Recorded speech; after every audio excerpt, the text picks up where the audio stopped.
चाललंय हे?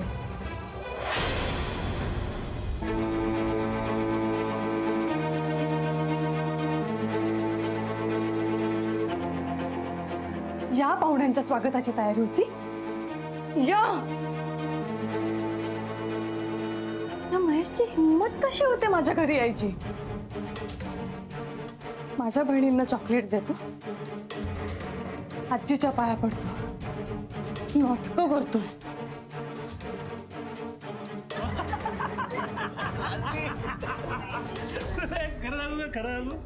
सगळे खुश आहेत. माझ्याकडे कोणाचं लक्षही नाहीये. गप्प बसा. लगेच प्रात्यक्षिक लगेच. स्वतःला खूप शहाणा समजतो ना हा महेश.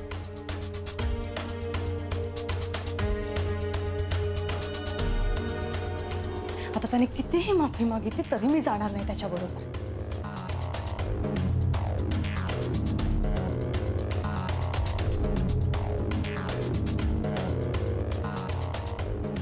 मुद्दाम करतायत सगळे. हे तर मला थांबवलंच पाहिजे. हे फक्त मीच थांबवू शकते. काय तुमची सगळ्यांची नाटकं चालली आहेत? आणि तू मिस्टर महेश देशमुख,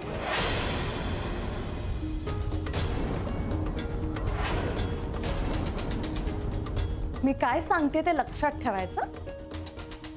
तुला काय वाटलं रे? तू इथे माझ्या घरच्यांच्या गळ्यात पडून माझ्या बहिणींना चॉकलेट्स देऊन माझा राग घालवशील?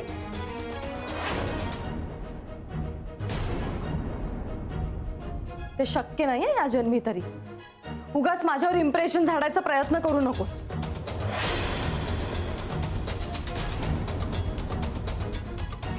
आता का सगळे शांत बसले? हसा ना.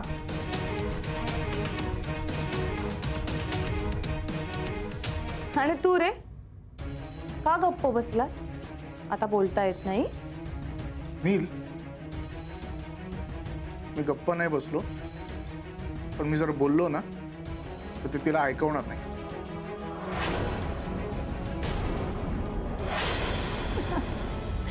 तुला बोलता तरी येतं का? आणि तसंही काय बोलशील रे तू बोलून बोलून?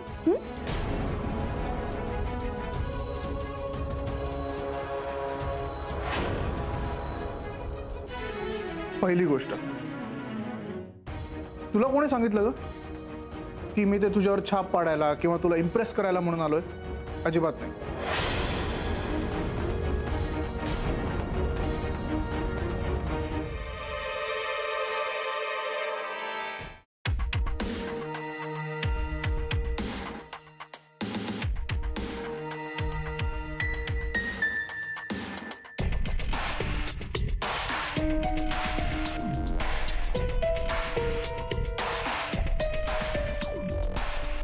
अरे वा, छान, मस्त. जुन्या साड्यांचे पडदे लावले सुनबाईने खिडक्यांना. ही जुन्या साड्यांची पायपुसणीही कधी केलेली नव्हती. म्हणजे डायरेक्ट पडदे लाव. घरातल्या नाही, बाहेरच्या नाही दिसतील आपण लागतर. ललिता, कशाला रक्त हटवते? तू एक निकराचा घाव घातलास ना की दोन तुकडे होणार आहेत. एक तुकडा जाऊन पडेल तिकडे देशपांड्यांच्या घरी. ग तेव्हा तर सून पण बदलायची. पडद्यांचं काय घेऊन बसलीस? पण आधी निलिमा हाताला लागायला हवी ना. स्वानंदीच्या क्लासची वेळ बदलले ना आता. मग आजच लागेल निलिमा हाती. इथे एरवी दोघी सावलीसारखे एकत्र असतात. सत्य आहे. वाळूच असेल तर आता तेल आणायला सांगितलं होतं मी.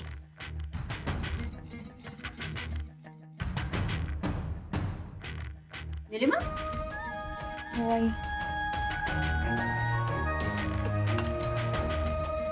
काय ग आत्ता कशी तू? आई, ऊन इतकं वाढलंय ना तर मला नर्सरीत एकदम जीव घाबरल्यासारखा झाला. मला हे म्हणाले घरी जाऊन आराम कर. म्हणजे मी झोपून नाही राहणार आहे, पण जरा वेळ बसते म्हणजे बरं वाटेल मला. आणि मग लागते कामाला. किती घाबरतेस तू? ये. तू आराम करतेस असं म्हटल्यानंतर मी रागवीन असं वाटलं का तुला?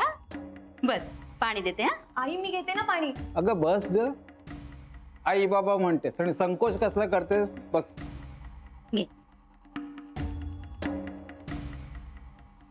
निलिमा, एक सांगू का? पान पडे बाई दचके असा स्वभाव बरोबर नाही ग. जरा हुशार हो. अगं जरा लिंबाचं सरबत कर ना तिच्यासाठी. नाही, या दिवसातलं ऊन खूप वाईट असतं बाळा. नको आई, नकोय मला. बरं, नको असेल तर राहू दे, पण मला करून द्यायला काहीच हरकत नाही. देऊ का? 2 मिनिटात होईल नको आई, खरंच नकोय मला. बरं. थोड्या वेळाने मी आपल्या सगळ्यांसाठी पन्ह बनवते. म्हणजे स्वानंदीनेच बनवून ठेवलेलं. आणि हे बघ बाळा, हे उन्हाळ्याचे दिवस चाललेत ना, तोपर्यंत तू दुपारी घरीच ये. सकाळी थोडा वेळ आणि संध्याकाळी थोडा वेळ जायचं नर्सरीत. बस. काहीतरी काय सांगताय तिला? संध्याकाळी कसं जाता येईल तिला? रात्रीचा स्वयंपाक करायचा असतो तिला. आणि दुपारी बाळू असतो घरी. स्वानंदी काय फक्त सकाळचा नाश्ता करते आणि निघून जाते. आई सकाळचा टिफिन पण असतो ना.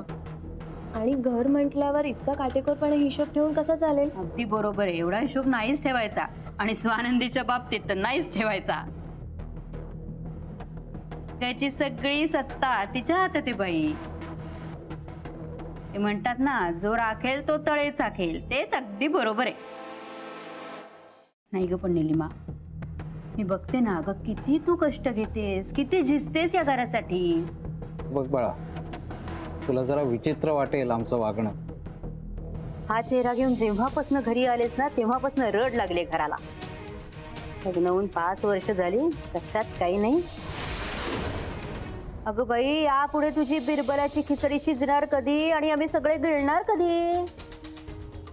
सगळं तयार आहे आई, फक्त भाजीच. तोंड वर करून उत्तर द्यायची नाहीत हा. आणि सासू जरा काही बोली तर अंगाला भोकं पडतात का?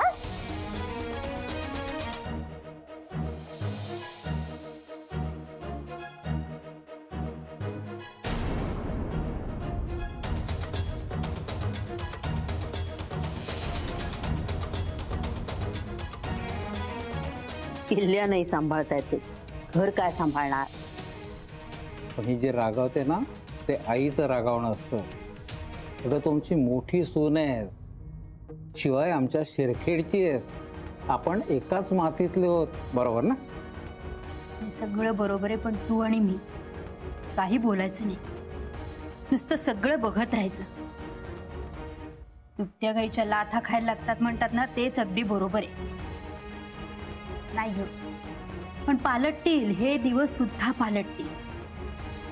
ते दिवस नाही राहिले बसून. हे कुठे राहतायत? सत्य आहे. तू काहीतरी काय बोलतेस ललिता? हे बघ, आपल्या दोन्ही सुना अगदी बहिणींसारख्या राहतात. आपण नको त्यांच्यात मध्ये पडायला. निलिमा बाळा, आमचे आशीर्वाद सदैव तुझ्या पाठीशी आहेत. हो, आणि तुम्ही म्हणताय ते बरोबर आहे. नकोच मध्ये आपण बोलायला. निलिमा, मी जे तुला सांगितलं ना, ते सगळं विसरून जा. काही लक्षात सुद्धा ठेवू नको. हा, काही लक्षात नको ठेवू. पण मी काय म्हणत होते, 500 रुपये असतील का ग तुझ्याकडे?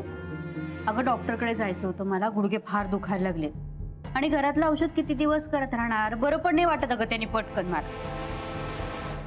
आई माझ्याकडे एवढे पैसे नाही आहेत.